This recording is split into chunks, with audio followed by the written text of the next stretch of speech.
Welcome to the only place where real, raw, and vulnerable conversations happen with IFBB Bikini Pros to give you an inside look at their struggles, strategies, mindset, passions, and all of life beyond the stage. This podcast is made to inspire, motivate, and remind competitors and the average gym goer that even the most extreme lifestyles and elite athletes have their ups and downs. Thank you so much for tuning in today. I'm your host, Celeste Rains-Turk, and now it's time for the Confessions of a Bikini Pro podcast.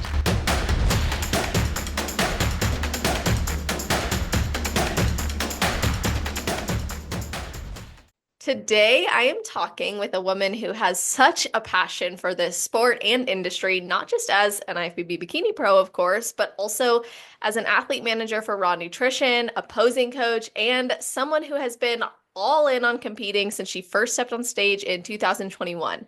She made a huge splash by winning the overall at her very first show, then took a full 3-year off season, proving just how much she believes in the power of long-term development, which we're going to be talking quite a bit about today to encourage y'all. And she returned in 2024 to not only win the overall at her national qualifier, but also then earned first place in her class at USA's and secured her IFBB Pro card. So I am really looking forward to this episode. This is a very impressive young woman. Welcome to the show, Gemma Nanista. How are you doing? I'm great. I'm honestly can't tell you enough how excited I am to be on this. Like, I remember when I first started and I listened to this podcast. So it's like a complete like full circle for me. So it's just like a surreal moment. Like, honestly, I'm just so honored to like be a part of this and to have my own episode. It's something I've always dreamed of, honestly. That's so amazing. Like Yeah. hearing that is very humbling for me, in so many ways, just to know that the platform I have for athletes not only inspires people who listen, but it ends up creating so many full circle moments. Like I Hmm. then get the opportunity to share the platform with the people who've been listening for so long and showing support for the podcast. It's just a beautiful, I think it's a representation of what the industry can do for people. Yeah, absolutely. It's amazing, honestly, and it's such a tight-knit community and it's awesome. Thank you. So I gotta ask you, what is something you do, think about, or maybe a ritual you have right before your heel hits the stage? Honestly, I really try to make friends backstage. Like, no matter what, I'm like, I will like hype up some girl. Like, I just love making it feel like it's just another day in the life, you know? I mean, now my fiance coaches me, so just having him at like on my back and just having him there really does like calm me down. But really, I just really try to make friends with the girls backstage. I feel like it helps ease me and it also eases other people. Like, I had so many people after USA's being like, wow, like you just like had so much energy and you calmed me down and you're just like so fun to talk about. Because at the end of the day, like, yes, there's nerves, but it's fun. Like, it's still a hobby, it's still something that we do because we love it. And like, why not make friends with the other people around you? Like, it just makes being on stage that much better because there's no like button heads. It's just you guys are just enjoying the moments together. I could not agree more. I think that that's one of the best parts about this sport too is, and you were a volleyball player, so I'll use Yeah. volleyball because I played too. Do you ever remember like you'd go to like do the high fives at the beginning of the game and Yes. some people Yes. would do The like best. yeah, and but some people would treat it like it was like a fight, like they were Yes. getting back at you, and others it was like fun and playful. So I think of it a lot like that. Like you can create these positive connections with people who think like you, have probably a lot of similar and shared values as you. They're not your competition. They are on stage, but they're not really your competition. The judges are the ones who are For creating the sure. competition. And even then, it's like going back to volleyball, it's like the best team wins, like they Yes. whoever it's the winner is whoever messes up like the least amount. That's based on performance. Up there, it's so subjective. Like, anyone can look at anyone and be like, that's the clear winner in their eyes, especially as you get into the pro level.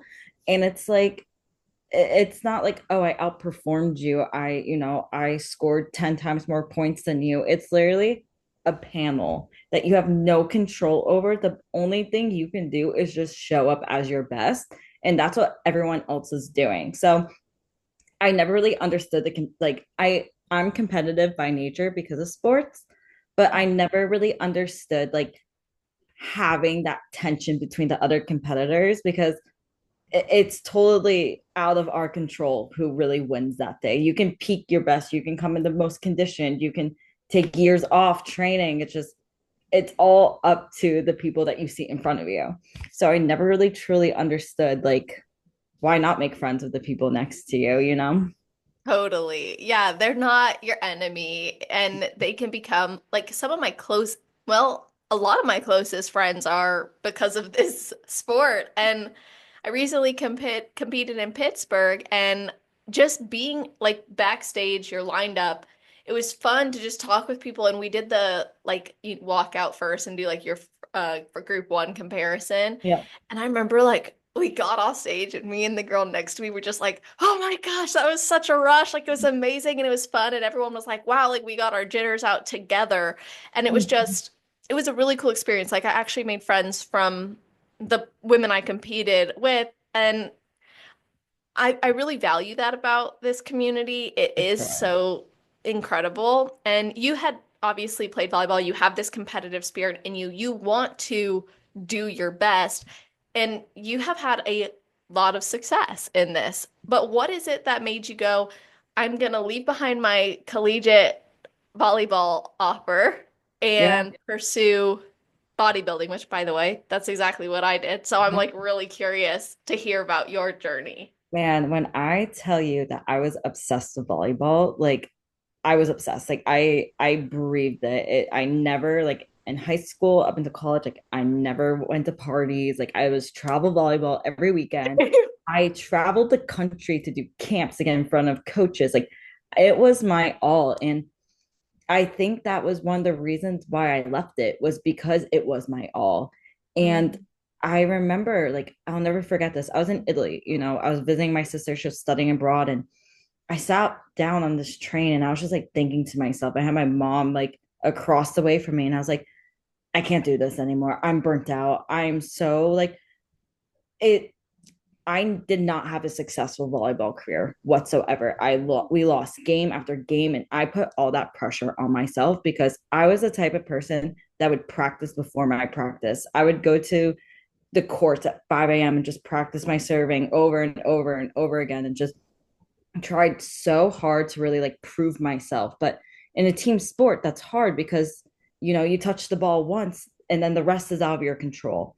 But Mhm. you put the pressure on yourself when you try that hard that you have to carry the team and it's not your job. And I just got so burnt out because I was just so mentally dumb of just putting that pressure and burden on myself and personally carrying each loss. And I was just, I'm done. And I loved it so much. And I'll never forget my mom saying this.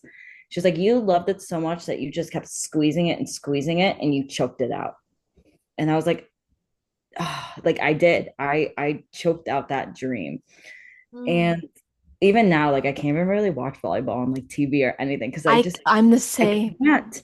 I get so upset because I think about like what it could have been. And I'm I'm grateful for it because it taught me that drive and discipline that I have now, where it's like, no matter what, you're going to get up and do the shit, even if you don't want to do the shit. And it's like, that's what happens in bodybuilding. Someone's always going to outwork you. No matter what, there's someone you may weigh it as like 151 grams of rice. They're weighing it 150 grams of rice. And it's like, it's one of those things where like you just constantly have to outwork yourself. And I'm grateful that volleyball taught me that.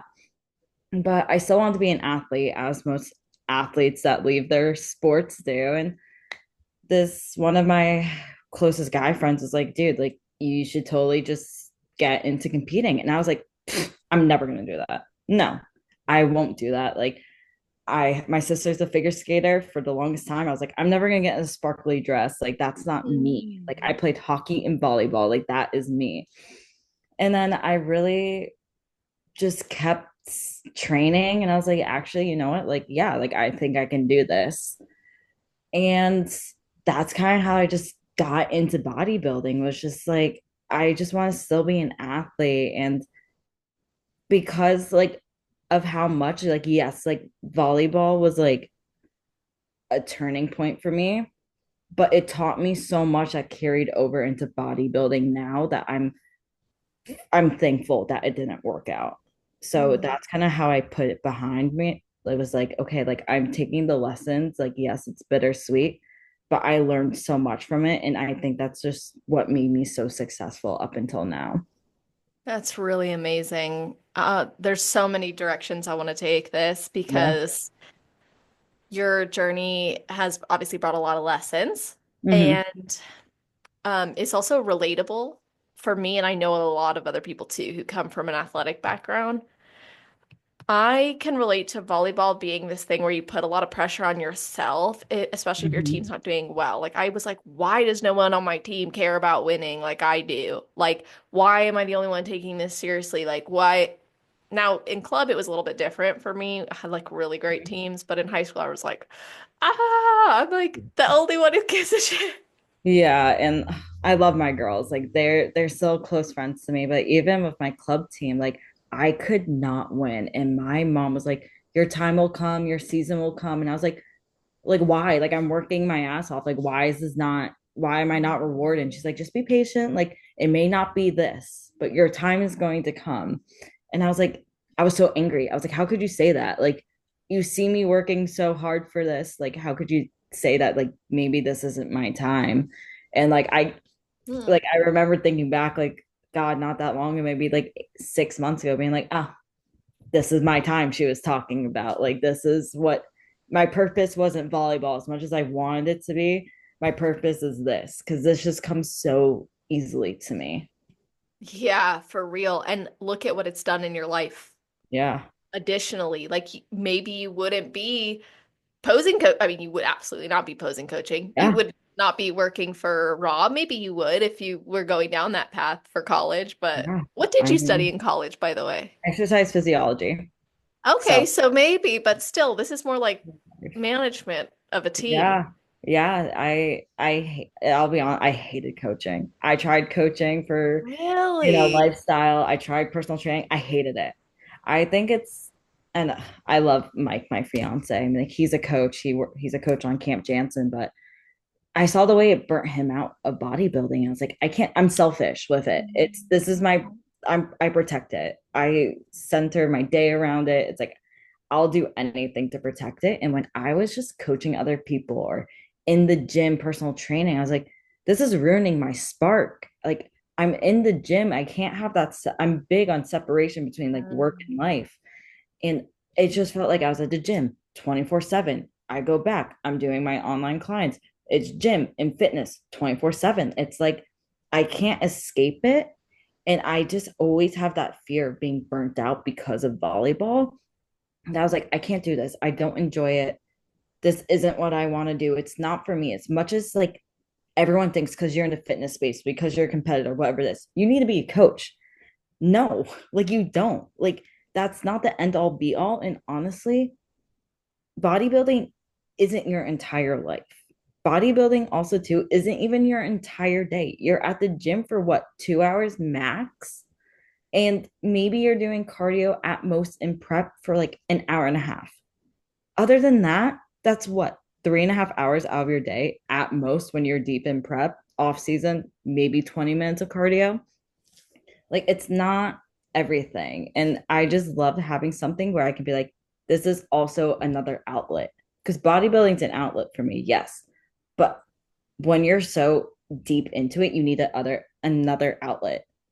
Otherwise, your whole life is going to be centered around it, and there's no shut off. It's just always going to be that. And even with my conversation with Mike, it was gym, gym, gym, gym. And it's like, no, like I need something else to talk about. So I was like, I'm going to go into marketing. I'm going to go into social media management. Like that is something that I can have that shut off and have bodybuilding be my time. So I was like, I'm just going to flip the switch. Heck yeah. Ooh, I love that. Now, let's go back to that chokehold grip because Mm-hmm. you just mentioned that again, and I'm like, that's something I want to talk to you about. Have you felt bodybuilding get threatened at all by that? Because obviously it's in you. You have that grind mentality. You have Yes. that I am going to be better no matter what, and I'm going to show up early to do so and stay later to do so. So have you felt that that type A, as you've called it, athlete of yourself has ever posed a threat to your bodybuilding journey? 100%. And so I definitely felt that way, honestly, after turning pro. I kind of Really? felt it.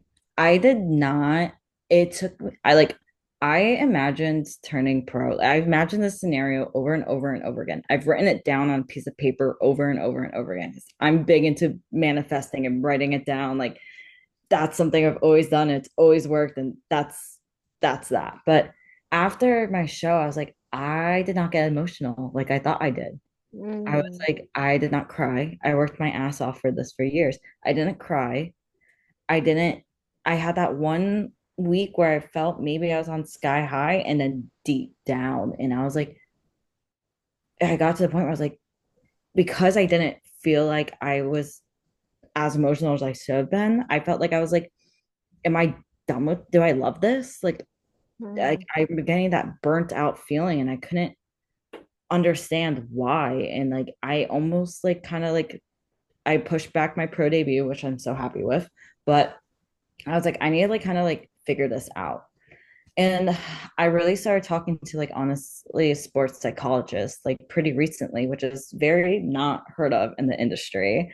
Like I don't know many people that really talk about there's therapists, but no one really talks about like the sports psychology side of it. I do. That's my Yeah. job. I love Clinical it. mental health counseling. I love it. And it's equally as important. And it's honestly something I wish I did when I was in sports, but I was like, I'm too hard on myself. Like anything less than I imagine is like a failure to me. And like, it's always future stuff. Like, it's always like you're always preparing for the future. The things you do today isn't for today, it's for what you could look like or could be 6 months from now. And that gets very mentally taxing. And I was like, I'm just feeling so burnt out of just being like, I feel like I do one movement wrong in the gym and like I'm in pain or whatever it is. And that's, I get burnt out from that. Like, I'm just like, I feel like that session's deemed as like failed because of one movement when the rest of my session was great. That one movement, it's like, that's going to prevent me from being great in 7 or 8 months from now. So it was something that was really hard for me to work around because again, like it's not talked about like that. It's like you everyone posts their highlight reels on Instagram and this and that, the best pump they've had in their lives and their glutes changing in 3 months. And it's like, damn, like what am I doing wrong? But Hmm. it's no one ever obviously shows like, okay, the session that they cut off 20 minutes in because they didn't feel good or whatever it is. So I felt that comparison of everything really burning me out and more so along the lines of like the internal pressure I was putting on myself was a lot different than I felt before. And it wasn't the burnout I felt with volleyball. It was a complete different burnout that was self-sabotaged in a way. So I was like, I need to get a hold on this. And I reached out to my sports psychologist and I was like, hey, like this is what it is. It's not show day, it's not competing. It's like the stuff that I'm doing in my off season, not the fact that it's repetitive, but it's the fact that I'm so focused on the future that it's ruining the present. And that was the closest, like these, honestly, the switch was pretty recently where I felt that huge fire in me again. I was like, ah, yes. Like I feel like as excited as I do now when I first started competing, when I dreamed of Wow. competing. So it's a total three, like 180, like of how I felt even like 3 months from now. And it's, yeah, but it's a complete different feeling. It's not fear, it's just love. What Yeah. was it that changed in your day-to-day habits or thought processes? Just reminding myself that it's fun. You forget the fun, you forget why you do it. It's like most of us start competing because you love training. And I love training. And I had to take a big step back from how I like to train because you're training for a specific reason. Like bikini is like, okay, I've maxed out my quad growth. Wow. I loved pressing heavy shit. Like I love squatting heavy. Like that was what I loved doing. And now it's very fine tuned, like only using your glutes, booty bands, waist trainer, all this stuff, such fine tuning. I was like, this also isn't what it is, but learning that it's just fun. At the end of the day, you're going into gym. This is something you love doing. You love training. Doesn't matter what it looks like. Doesn't matter how it's changed. It's all for the same purpose as the fact that you love just training and it's fun at the end of the day. You know, you have your friends with it. It's just, it's a hobby. Like it's not my entire life. It's not the end all be all. It's just a fun hobby that I do. So even during my training sessions, I have to remind myself if I get frustrated, I'm like, no, no, no, this is fun. Like you're having fun. Like you're doing what you love doing because it's so easy. Everyone compares bodybuilding. Oh, it's a full-time job. It's a full-time job. I see it every time. Like you need to treat it like a Mhm. full-time job. And it's not. This is just something you have fun doing. So that's helped a lot is switching that mentality. I still am doing the same daily habits that I do. My meals are always at the same time, like always taking my same supplements, but just the switch on how I look at everything has helped dramatically.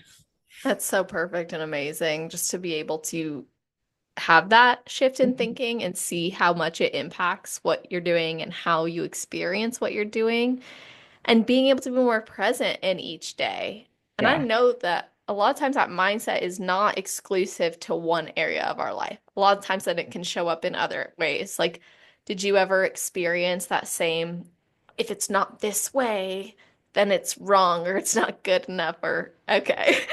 always like that's just, I don't know. It's just like the type A or just like the fear of what's outside of my control that brings you to that level. But man, like it's like if it's even like with check-in photos, it's like I always will compare myself to like other competitors. I'm like, no, like I don't want to be, like X, Y, and Z. Like I want to be me. Like that's my physique. Like I'm not Mhm. gonna look like this other person because that's just not me. And it's like that's just something that's so far out of your control. You let it just like because I don't look like this person, I don't think I'm good enough. But no one else looks like that person. It's like why am I less deserving than that person is because they're at the top level or whatever it is. This it's just crazy how the mind can just like sabotage you like that and it's your own mind. Oh, yeah, most definitely. And with your value of keeping work and life separate, if you don't relieve that pressure valve, essentially, it will eventually blow, right? That's where you will Yes. get burnt out. That's where you will potentially become resentful. And you mentioned something that there's two things you mentioned that I want to go back to. So, one was you couldn't just talk about bodybuilding. You didn't want to just talk about bodybuilding, even with your fiance. So, how has that transformed for you to have other interests and other like seeing it as a hobby versus like your life? It's helped out a lot, honestly. Like it to be able like yes, we do still talk about bodybuilding. That's a big center of our life, but to come home and be like, now I'm in marketing. Now I'm in a whole different realm. I have no experience in this. I never did. I never went to school with it. I jumped into it. I did freelance work and now like I moved up into like an athlete management side. So I'm in like the complete flip of the industry. Like most athletes are trying to be an athlete on a team. Right. I'm the one managing them. So it's cool to come home and talk about the different side of the industry that not a lot of people see. And it keeps it interesting in that way. So yes, some conversations are still a little bit like that, but being able to talk about like the photography side of things, like I'm watching these guys set up, cameras and videos like it's a movie set and learning that aspect of things or learning graphic design. Like I'm learning every single day. And it just makes it so much more enjoyable because again, I'm seeing the opposite side of the industry that not a lot of people get to see. And Mhm. to be able to learn from that and just try out new things on my own and learn in a different avenue has been great. Like I come home, I'm like, guess what I made today on like Canva, and like I get so excited because I'm like, I don't know graphic design, but I'm learning, and I don't know. Like I've made my first contract with an athlete. I made my first like call with like an athlete or like all these other cool people that I'm meeting, and being able to come home and be like, oh my God, like I met like Brett Wilkin, or like I know Nick Walker, or I know Chris Bumstead. It's like to come home and like share that with him in some way. It's so cool because you look up to these people, and now it's like, hey, I know you. And to be able to talk about that is cool. It's real. I can't lie and say it's not the coolest Of thing ever, but course. it's so separate from being like, oh, the gym today was rough, or, Mm. this client's really pissing me off, or when are we going to start prep? It's Yeah. different, so it's cool because it's almost parallel. It doesn't ever cross, but it's parallel. So it's been fun. It's been really fun. That's a good way to look at it. And I want to eventually talk more about your separation of like fiance and coach, like how you guys do Mm, that. But before that, I am dying to ask you about like your initial mentality. It was, I'll never put on a sparkly dress, right? yeah. Um, did bodybuilding like bring out femininity in you in some ways? Yes, for sure. Like when I fought my mom tooth and nail with figure skating. She always swore I could be her Olympic figure skater. I was like, that's not me. I went hunting with my dad. I was fishing. I always, because my sister and my mom are both figure skaters, I was always with my dad. So I grew up very tomboy. Like I was doing archery as a kid. Like I competed in archery, like fencing. Like I was just doing like guy stuff. And even now it's like, I mean, I'm one of the only like females at the office, and I'm just one of the boys. Like that's just always how I've been. So when I first started into competing, I was like, I actually feel like I'm unlocking a new femininity in me. I'm like, like my hair and makeup's done. Like I feel Hmm. like a princess. Like I'm sure everyone says you feel like a princess on show day, but I was like, I've never really unlocked this side of me before. I never did like pageants or anything like that. Like I to this day don't know how to do my makeup. I always relied on my sister. Never thought I would need to learn it myself, but yeah, just the way I felt and seeing myself like build the muscle I have and all this stuff, I'm like, oh, like, damn, like I actually am like, damn, I look good in a dress. And now I'm like, I feel like I'm reaching a level of like femininity that I never did when I was younger. And I love it. Like I've done more photo shoots than I ever thought I would. I hated being on camera. And now I'm like doing beach photo shoots or this and that. And, my style and clothing has changed. The way I decorate my house has changed. Like it's helped me feel so feminine. And like I still have like my tomboy side, especially when it comes to training, which I think that's what's helped out a lot. Or like I'll show up to the gym in sweatpants and sweatshirt, but definitely how I present myself and carry myself is more of like that badass feminine energy than just being like, oh, I'm like a little tomboy that's For never sure. touched nail polish before in my life.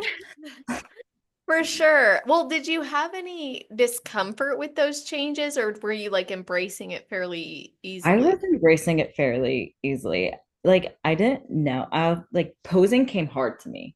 Posing was so hard because it's like I didn't come do ballet, I didn't do figure skating. Like I don't know how flow and grace work. That's not me. I'm throwing myself on the ground, sacrificing myself for a ball. Like that's Yeah, me. exactly.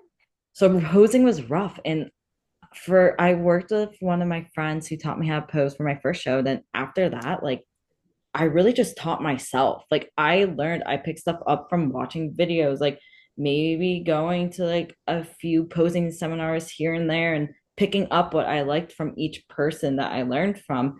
And eventually I just kind of like just practice it like I did with volleyball, like every single day for hours on end. And I just eventually taught myself that flow and grace. And I still work with a posing coach now, as everyone should, but like it's definitely changed. I've seen myself evolve because I'm competing into this woman like I thought I couldn't reach. Yeah. So it was great. It's been awesome. Like I love feeling I used to be fear being like, oh, girly girl. I'm like, no, I'm a little girly pop now. Like that's who I Yeah. am. Well, I think that's one of the things that we can struggle with is like if you have this identity of I'm a tomboy and I don't do this and I don't do that, then when you start like maybe putting on jewelry or getting your nails done or just even painting them or um, maybe I don't know, not wearing like always t-shirts and Yeah. shorts, you almost sometimes you can get met with this judgment of like, or maybe imposter syndrome type feeling. So I think it's really cool that not only did you open yourself up to it, but bodybuilding kind of brought you into that more, and then you found your flow, Yeah. not not mimicking one person, but witnessing it and then applying the principles to your own personality. Yeah, definitely like for sure. And like it was always fine. Like everyone knew my sister and I like opposites. Like my sister is the girly girl with everything now, and now it's like, oh, I'm blossoming. Like I've blossomed into like the same field as that. And she's like, oh, finally. And I was like, yeah, but it's been Oh, great. Like in the girls around, it's so good to have like a nice feminine support system. Like I can't tell you, like if you don't have that in your life, it's honestly crazy the difference it makes, like in how you feel about yourself, how you carry yourself into little aspects of your day, and even with how you present yourself. Like it was tough being in the office, being like one of the only girls in the office, but now like just because of competing and constantly having that nice supportive woman, it blossoms you into like this amazing human being. Like we're so oh. powerful. Have you ever been told that you can't heal your relationship with food unless you stop competing? Or do you feel like a lost cause because every time you've tried to heal your relationship with food, you're always met with the same challenges, judgment, shame, and guilt? But you're ready to get to that root of your relationship with food and really understand your habits and behaviors and make lasting changes that are going to drive you forward in your competition goals as well as your life. And of course, if you don't want to stop competing in this sport that you love, but you also don't want to continue down the rabbit hole that is setting you back in your life, emotions, and potential for success on stage, I want you to know that you can get through this. And no, you do not have to stop competing in order to do so. You truly deserve to have successful preps, productive improvement seasons, and peace of mind year round. Because when your head is full of thoughts of food, eating, or guilt, you cannot invest that energy into the goals you truly care about, which is a big reason why I launched the 5-week food relationship program and why it has been my most highly demanded program to help competitors like yourself make peace with food so they can pursue the sport they love for the long run without having to worry about sacrificing their mental health. If you want to learn more about this program and hear from others who have done it, then visit www.celestial.fit/foodfreedom. Scroll through that page, get some information, and if you're inspired and you are ready to take action on this, go ahead and apply to work with me, and I will be getting back to you within 24 to 48 hours to go over your application and discuss your concerns specifically to determine if and how I can support you. Again, that is at www.celestial.fit/foodfreedom. Yes, I love that. And you have like other women speaking life into you and encouraging you. And it gives you this sense of like not just belonging, but this sense of strength and belief that maybe you wouldn't have had otherwise. Yes, for sure.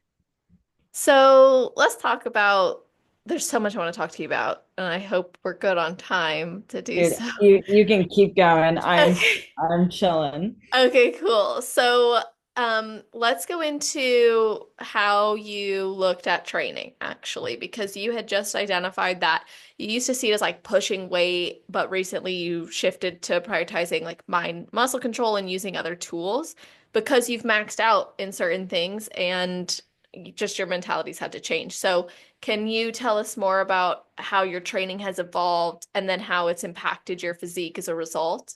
Yeah, absolutely. And yeah, I mean, my fiance taught me how to train hard. Like he was like, you train like a bitch." And I was like, "Yeah, I do." And he's like, You need to train harder. Like you What did just that look like? it honestly looks similar to how I'm training now, Huh. but I wasn't intentional or intense with what I was doing. I was just like, okay, 3 sets of 15 done. Like no grimace, no anything. Just I hit my rep. That was it. And a lot of people do that in the beginning. If you need to be taught to train hard, it doesn't really come naturally, especially for me, because my perception of training hard is different than actually training hard. So he was training me in person for a little bit and like putting me through my sessions. And it just clicked one day. I was like, oh, like I'm killing myself in these sets now. Like, and that's just how it was. And I was getting up to like 7 plates aside on the leg press. And like I was like pushing weight and like going beyond failure. Like I would have guys spot me and they're like, I thought you were done like 8 reps ago. And I was like, no, like I don't care how much you have to help me. Like I'm grueling past these last few reps. And I don't like, yes, like sure, was there's a little bit of ego in there for sure. I don't regret that though, because it built the foundation that I have now and the density I have now. And I do think maybe a little bit more smarter, but like everyone should go through a phase like that, especially if you're trying to build. Because I made more progress in a year than most people have made in like 2, 3 years, just because I wasn't giving up on that set. Like you would have to pry me off of whatever machine I was on before like I stopped anytime soon. And it was just fun. Like honestly, just Yeah, that being sounds cool. strong like that was so fun. Having like people come up to the gym being like, damn, like was sick to me. Like being able to keep up the guys was so cool to Mhm. me. Like I was like, yeah, like this is training. Like not Yeah. being able to walk the next day and just feeling it, that's training. And I remember making the switch because I was like, okay, it's either we're gonna keep training like this and I'm gonna get too big for bikini and I'm gonna have to do okay, you wanna compete next year? Okay, cool. But if you get too big, like it's either you're gonna have to downsize or you're gonna have to take like 4 years off to try and grow into wellness. And I was like, Hmm. I would love to do wellness. Personally, if that was my choice, all for it.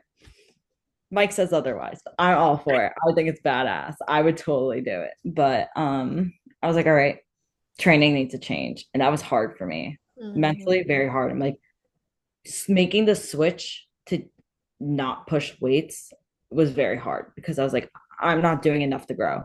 That was my fear. That fear of losing Yeah. progress or not progressing is something that holds me back a lot mentally. But I remember like going to the gym for the first time at the new training session. I was like, what is this? Like this isn't training. Like I have the booty band on. I'm doing everything I was told not to do beforehand, but now I'm doing it. And it felt honestly, now I'm in the rhythm of it and it feels awesome. Like I'm actually using the muscles I'm supposed to be using. Nothing's compensating. Like before it was 50-50 leg glute, now it's 100% glute. And my physique has transformed. But I'm still intense with it. It's just a different style of intensity. And I have intention with everything. Like I close my eyes and I visualize the muscle I'm working and it's been awesome. My body doesn't feel as wrecked as well, so it's happy, but it's been an awesome change and it wasn't something I was open to in the beginning. And but I learned to be open to it and it's been the best switch ever. Like my glutes have like just gotten so much more dense off of it. Like it's actually crazy how much my back pose has changed in like a 5 month span. And I recently just started doing this program not even 2 months ago, and it's a huge difference. So yeah, it's been a time. I actually enjoy it a lot more than I thought I would. That's so amazing. Well, that goes back to your earlier point about having fun with it. And it sounds like by engaging so much more of that mind muscle connection, you're actually like more present in the moment and you're Yes. finding like new enjoyments. And you said like there was a part of you that was like, I wonder if this is going to impede on my progress or my development. But you're finding that the opposite is Yeah. true. And You've obviously demonstrated that there is a lot of power in taking time off. I mean, based on your transformations and the improvements you've showcased all throughout your improvement seasons, as well as like from show to show, you had earned your pro card after 3 years away. So I think that is a tangible evidence, of course, aside from your physique, which is tangible, but you walked away with the pro card. So what have you implemented as far as like nutrition and supplementation programming to support muscle building and continuously bringing your best also? So honestly, I'll start with supplementation. All of my like off seasons, I've been in a health phase for the majority of it. I have shit health genetics, honestly. Like I have What does Hashimoto, that mean? I have A health. like health, so my hormones. So Mm. I have Hashimoto.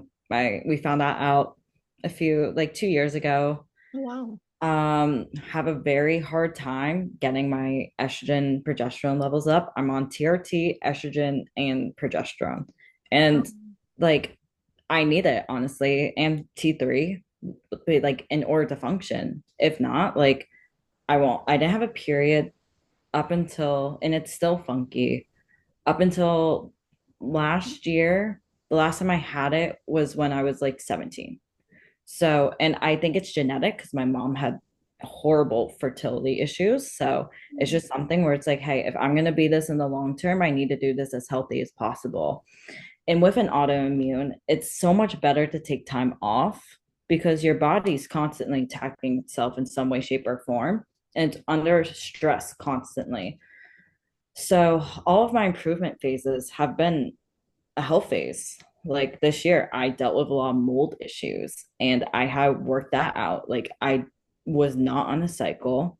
I honestly, up until my prep, wasn't on a cycle of anything. The longest I ever did one in off season was like 3 weeks, and then we pulled it because I had to go into a health phase. So I does it help to be on a cycle? Yes, for sure. You can make so much improvements with that. But I spent most of my time just training hard, making sure my diet and everything was in line. Do I do free meals? Sure. Have I done more than I probably should have in the off season? Absolutely. I'm still making memories of those, but the rest of my week is so on point with every little thing. And I'm just training as hard as possible, making sure my sleep is good, getting my hormones and blood work in line. So I'm making sure my body's functioning. Just helped me out so much. Like that's how I made all my improvements. Like, and did it take more time? Yeah, for sure. If I did more off-season cycles, or if I did a longer one, could I have made more improvements in a short amount of time? Possibly.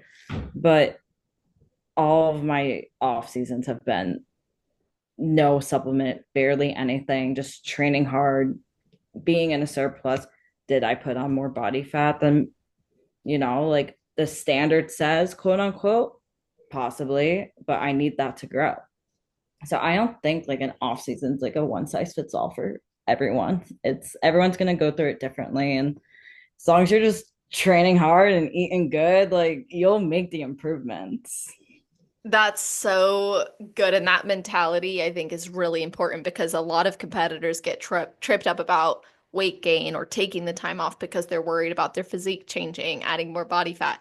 Even though they say they want growth and they know that that's important to growth logically, there's an aspect of, I think a lot of competitors maybe put more value and respect on prep Mm-hmm. physique than on improvement season physique. You, however, you even gained like almost 50 pounds from your first stage weight to peak off season. And Oh yeah. yeah, and you didn't let that discomfort keep you from pushing for growth. So and I love that because you've obviously highlighted that you still are hitting meals, cardio training, you're making memories, so you're living life too, and you were executing day in and day out. And I think there's this weird association people have too with like gaining weight equals letting yourself go, when in reality, the mentality is I need to grow. That's gonna mean there's gonna be weight gain. So tell us more about how you've personally navigated things like the body image or pushing food up or the change of the physique that's inevitable. For sure. And it's hard. Like I'm not gonna lie and say it's not hard. Do I want to go on vacations peak off season? Hell no. Like I do it every year though, and I enjoy it.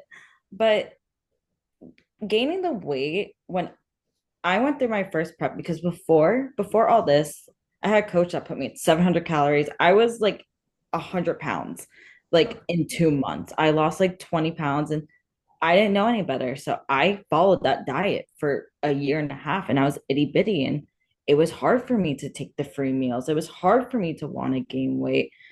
But I learned it wasn't healthy and I learned the right way to like reverse out of that. And I was putting on the weight. And once I kind of learned that like this is all in your control. Just because you gain the weight doesn't mean it can't come off. A lot of the times you need it to be healthy. Like everyone's set point's gonna be different. Like some girl can get her period and prep a week out. Not I. I lose that almost instantly because everyone's set point's different and how they can handle their leanness is so different. So for me, I might need a little bit higher of a body fat in order to feel good about myself anyways and live a high quality life. Plus, with eating more food, that's going to go into your training. You're going to be able to train harder. You're going to be able to be stronger. If you need to push the weight, yeah. And that's all going to go into your body to help recover, to help build that muscle again.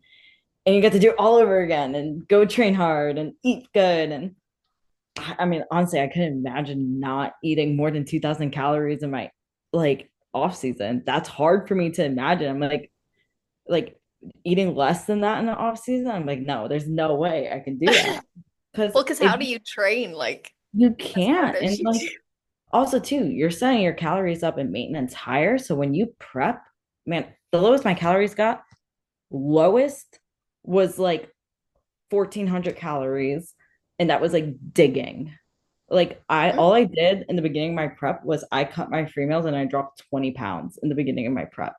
And it wow. was insane. Like, but because I built the muscle from training hard and getting the food up, I was able to lose that so fast because I wasn't in such a restrictive state in my off season. All I did was pull free meals, and my body was like, okay, fat loss time, I guess. Like, sure, cardio was still in there, but it's so important to try to get your calories up as high as they can in your off season so prep isn't as miserable. Because if you're getting building fat off of like 1,500 calories, you have nothing to pull from. That's why, again, a reverse is so important. But going to the weight side of things, what do you think happens when you build muscle? You're going to gain weight. Like my 145 Right. this year, I'm 5'2". My 145 this year, vastly different than last year. Like I look way leaner now. And I like the comparison photos for that reason. It's like, oh my God, I'm freaking out because I'm the heaviest I've ever been in my life. Well, guess what? My like 135 last year looked way worse than I do this year at 130, like 145. So if you need to make the improvement, you're gonna gain weight. It's inevitable. Like muscle still holds weight. But yeah, I learned like everything's just kind of either in my control of either losing fat or or gaining weight. It made that process that much easier. And it's for a reason. Like it's not just because like I'm just gonna get fat to get fat. Like I'm purposely increasing and putting weight on because I need to build the muscle in order to be competitive.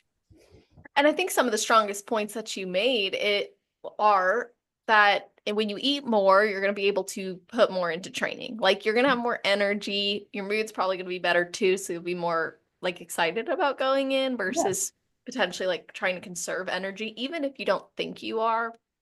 Like there is some physiological level of energy conservation for happening sure. when you're not nourished. And you also mentioned that the weight is something that can come and it can go. And I think that's a really valuable point as well, because if we look at it like it's not changeable or I'm gonna have to work really, really hard to get this off and therefore I don't want to push it. But the whole point is if you put on more muscle mass, it's gonna make it easier. You get your food higher, it'll make it easier.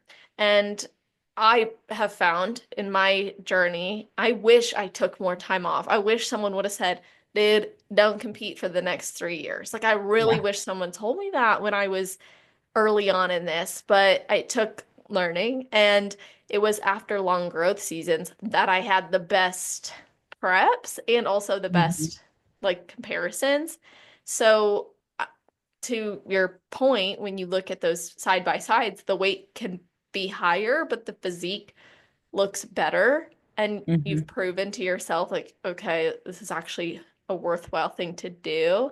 Now, do you personally, like after a prep, well, maybe I should back up. Do you reverse into shows and then after a show, like, do you immediately raise calories or are you like slowly coming out of it? What's been your tactic? So we'll feed up into a show, usually, around like that Wednesday leading up to the show, we'll start feeding up. And then for the reverse, it's slow increments. I found that, like, yes, it can go either way for people, but if you're really trying to like minimize as much fat gain as possible, making sure you're doing it at a slow rate because your body's used to like however many calories you're at the end of prep, like that's going to start to be its baseline. If you just throw all the calories you're eating in your off season at it, it's like, hey, now I need to store this. So really making sure you're doing it like not super slow, but at like a moderate rate that you're minimizing the fat gain, but your calories are still getting up high is like the best way to do it, I found. Like, sure, it might take like an extra like month or so where you're still kind of in that prep calorie range, but it's so worth it because guess what? You're gonna be in your off season eating more than 2,000 calories most likely and maintaining a certain amount of leanness rather than okay, great, I'm stuck at 1,400 calories because I went off the rails post show or I went all the way back up to maintenance and now I can't eat more than 1,500 calories otherwise I'm gaining weight and fat and it sucks to do it the slow way, but with anything, it's so much better. It's so much worth the wait just to do it right. So I've always found the slow way to be the best way. I agree. And I think the only time that that maybe isn't worthwhile is if someone's constantly binge eating. Mm-hmm. And it would be better to take the average of their binges and increase daily intake than to be saddled with guilt and shame that a lot of people face from that. But otherwise, or maybe barring some health conditions and things like that. Yeah. But otherwise, I think a slow approach is definitely optimal. Yeah, for sure. I know it's hard, like post show, to like be like, oh, like I was in Cali after USA's. Mhm. I'm not gonna lie, say I was perfect post show. I was Yeah. not, I was enjoying Cali. I was celebrating. Like, there's some good food out in Cali. Was I 15 pounds post show? Hell yeah, I was. I was. I And it mean, probably came up and down for the it next. came right off that week and I hit a brand new low after that week. So, not Yeah. saying do what I did. Right. If you mess up post show, it's okay. It will be Exactly. okay. It might take a little bit longer to work your calories up, but it will be okay. It's a learning experience for us all.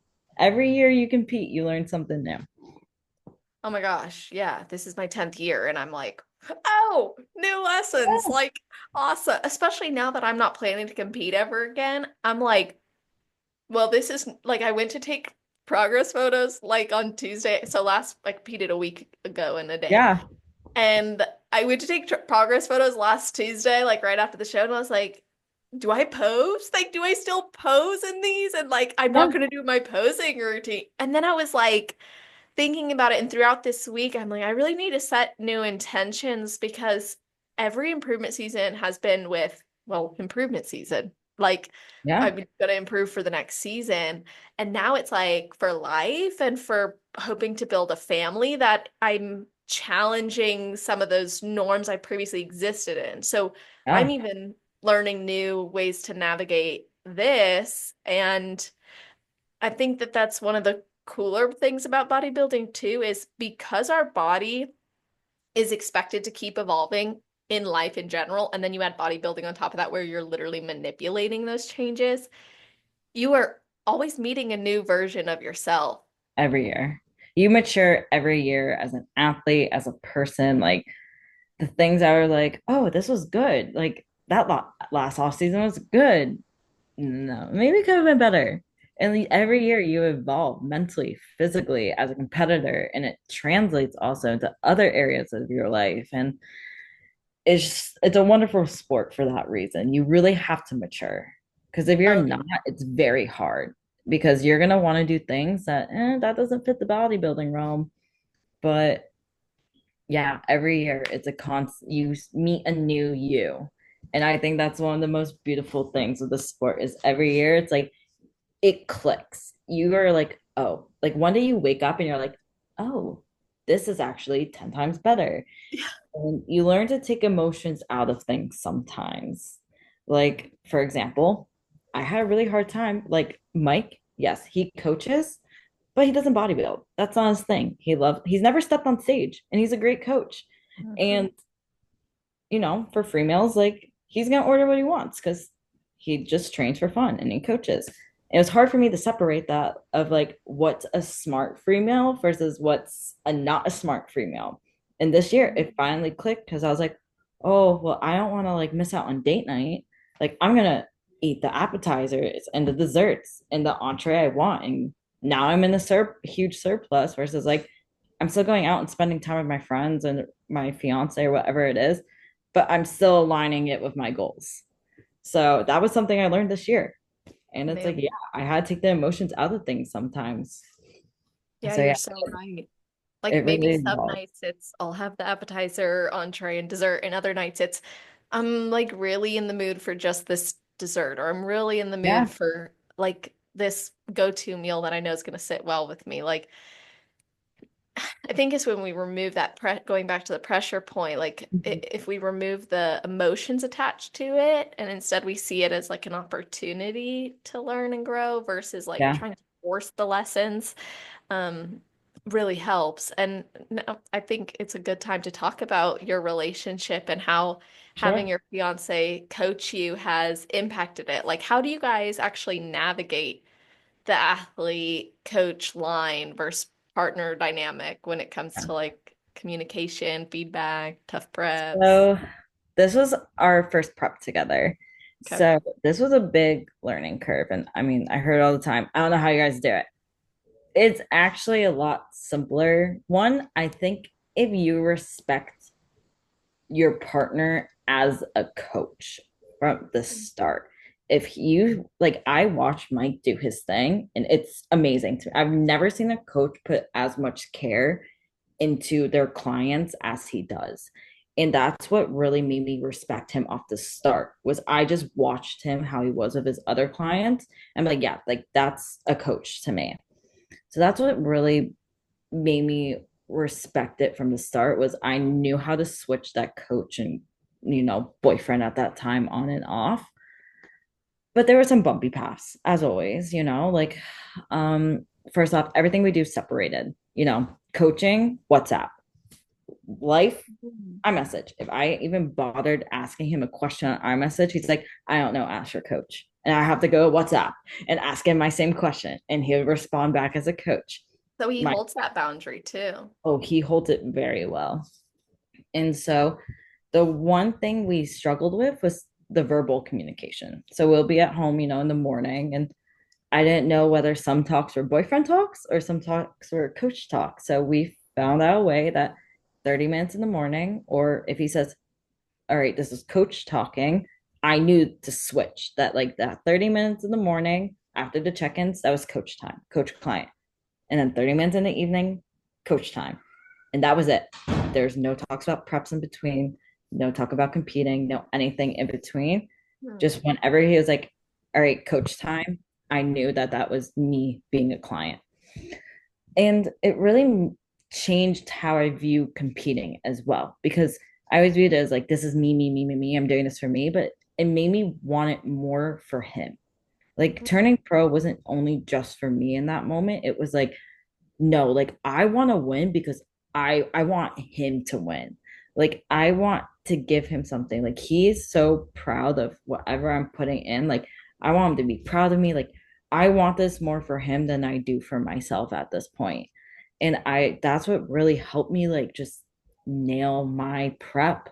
Like I was like this, I'm doing this for him. Like I'm not even doing this for myself as much as I'm doing it for him. And it just made the moments that much sweeter because I shared it with him. And just like he couldn't be backstage with me at USA's because the backstage pass is crazy expensive, Oh yeah. not gonna lie. And so I was back there by myself, but just like it calmed me knowing that like I was like, okay, like this is all for him. And he'll text me and he's like, let's go get this baby. Like we got this. And like I mean, like even my phone background is this picture, but it's just made everything that much sweeter that like I Mm. didn't care about, like if there was a something that he did that I didn't do. Plus, I respect the game. He knows the game. And I respect competing enough that I know that what he is doing is the right way to do it. It's not like he's doing it to be like mean or oh he pulled my food or increased cardio because like whatever it is. Because It's we like got in a fight and he's punishing yeah. me. Like there never was that fight of like, well, even with training, like sure, I'll butt head of a little bit if like he's correcting my form. But other than that, it's like he knows what he's doing. I respect him. And I respect him as a coach. I respect him as a partner. And that's just what it is at the end of the day. It's just that respect that matters so much if your fiance or partner is coaching you is you have to respect them as the coach first. Otherwise, you're just always going to be like fighting them on every little thing. But the moments are so sweet when you do achieve them with them. It's awesome. That's so amazing. Like I think that those are really great points because I'm sure there are some people listening who either are in that position or are considering it.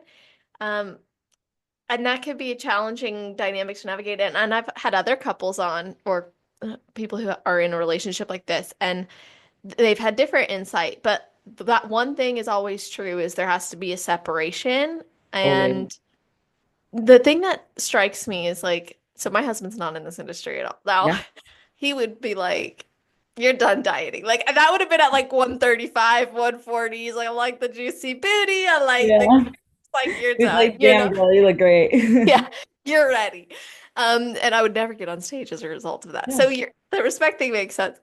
But also as far as like the communication goes and as far as like the expectations, something that's always struck me is they are not just sacrificing as your partner, like, okay, yeah, our date nights might look different and these things are going to change, but they're actually choosing that with you. Like, Yeah. he's saying, okay, yeah, like she's not where she needs to be. This is our next natural step. And that also means I'm now giving up this. So he has to be selfless enough to For say, well, she sure. wants this and this is And what's required.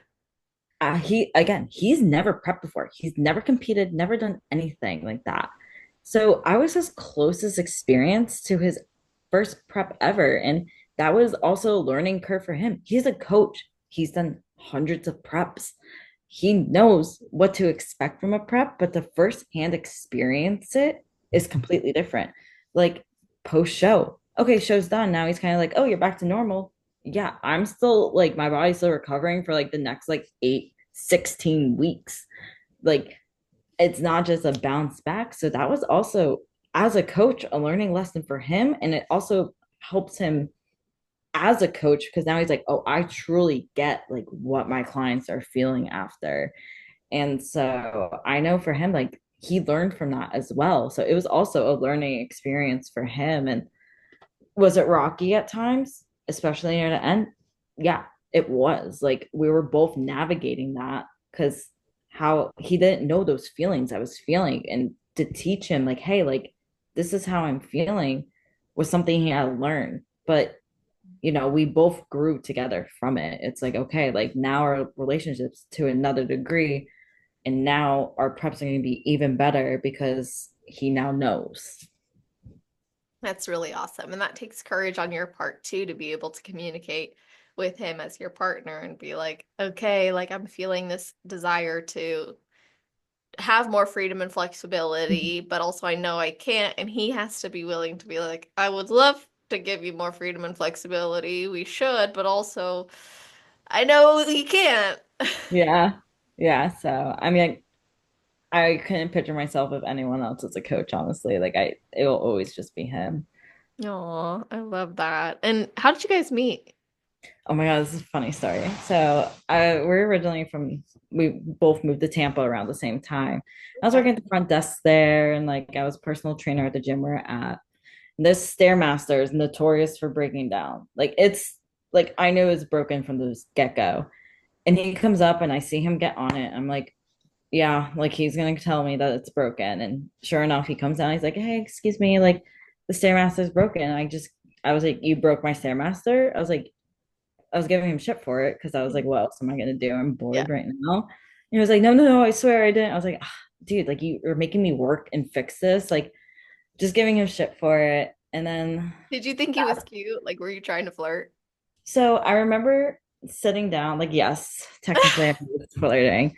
I remember sitting back down in my chair, and the first immediate thought, because I looked back at him when he was on the stairs, I was like, I just knew he was going to be in my life. And I said it. I was like, this boy's going to be in my life. Like, I said it underneath my breath. I was like, this boy will be in my life. And sure enough, here we are.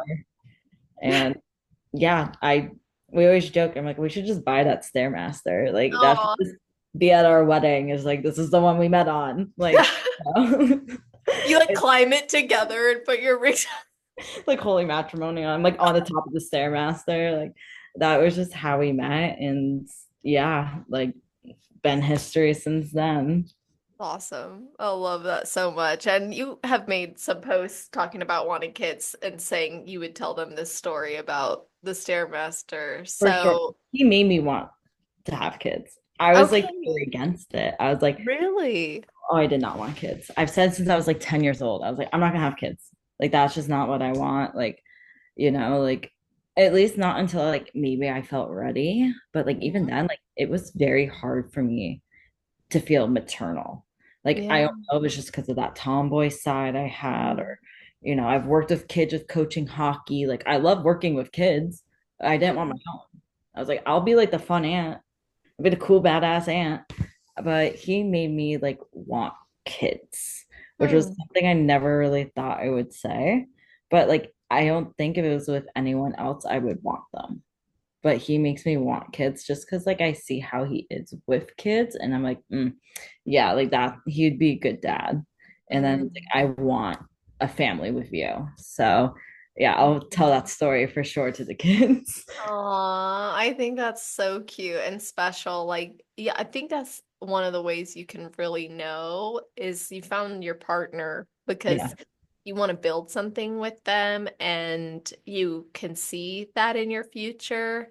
So I'm going to press this a little bit just because you're so open. If you could like write the future how you wanted it, because I know you've boldly claimed you also want to make it to the Olympia and be among the Olympians and all these things, but how would your future look when it comes to like work and kids and marriage and Olympia?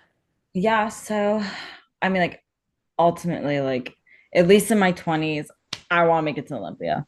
Like I don't even care. Like, yes, I want a place. Like top five. I don't care if we miss Olympia. Like that happens. Like yeah, like no, that is what I want. I want to be a Miss Olympia. I can't even lie and say I don't to try to be humble. Like Yeah. I want that.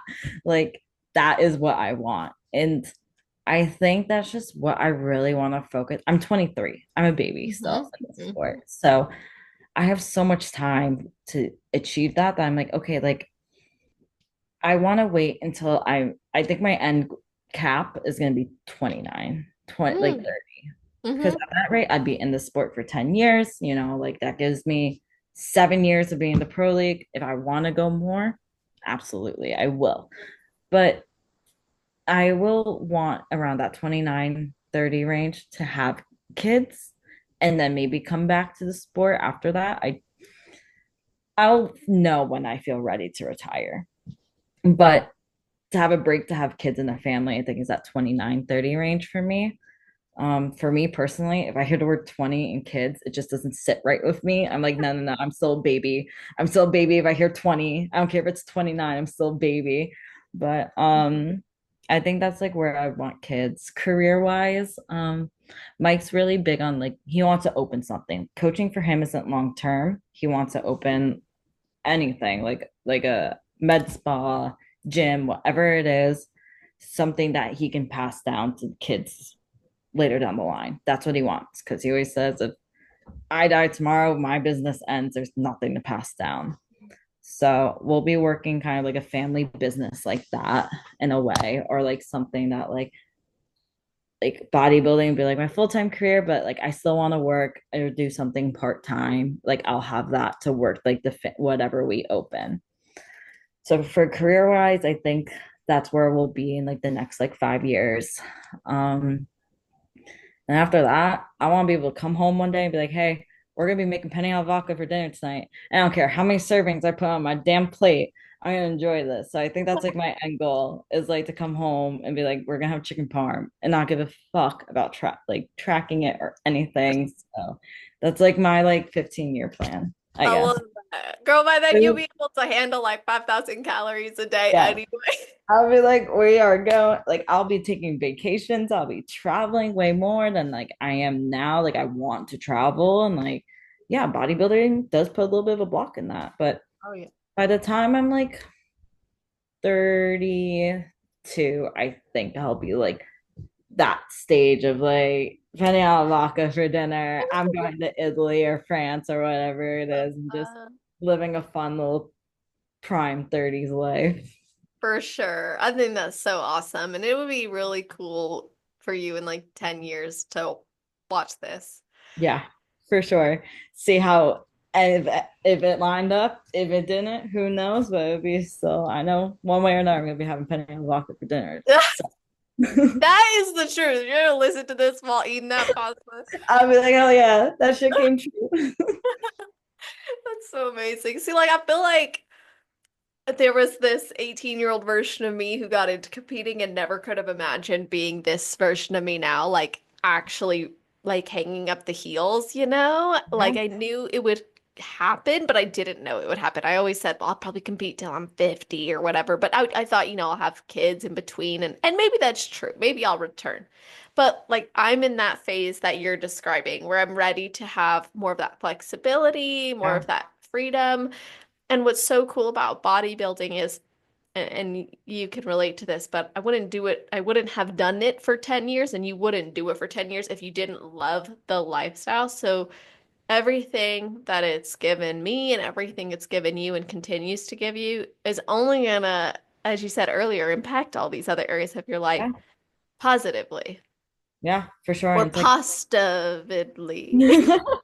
yes, pastas. I can't do it, but I mean, like, I know some people can say they can compete in their 50s. Honestly, I don't want to.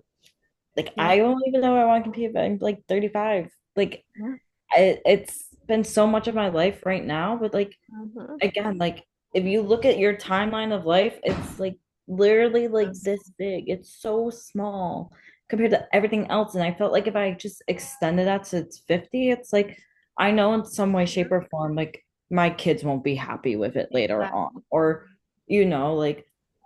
like if God forbid there's like a funeral or whatever it is, it's like wedding, like I want to enjoy all those moments. I want to like go travel. Like I always say it's such a short amount of time in your life, and I don't know if I could see myself competing that old, honestly. Like I know there's so many masters women's, and God bless you, you're the best athletes out there. Like I don't know how you guys do it, and honestly, you come in way more conditioned than 99% of those people do because you gotta be peeled at a master's.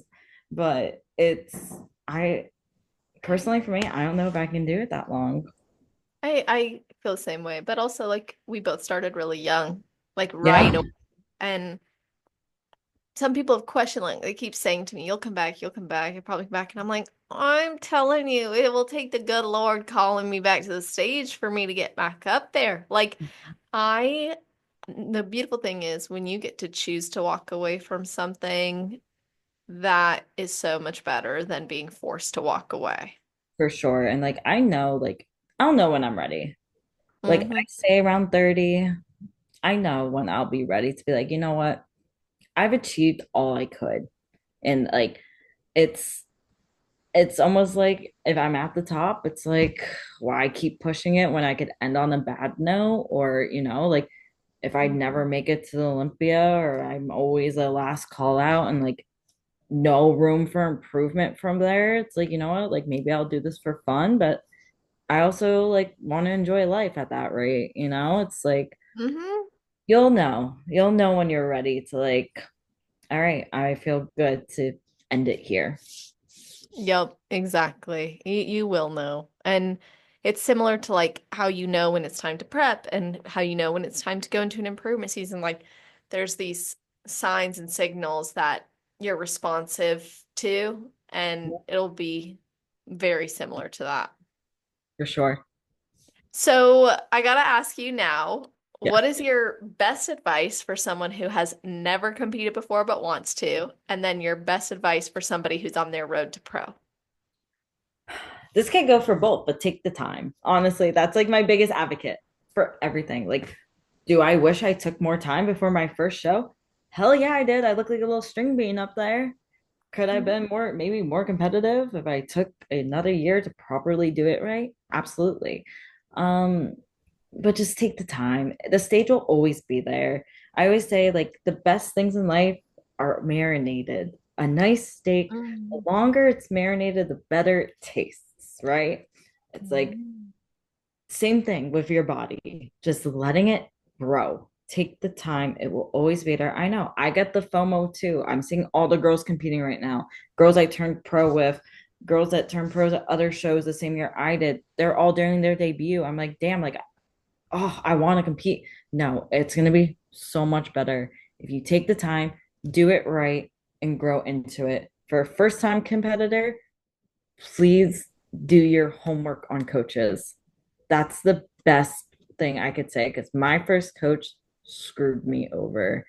And I wish I took more time into researching good coaches.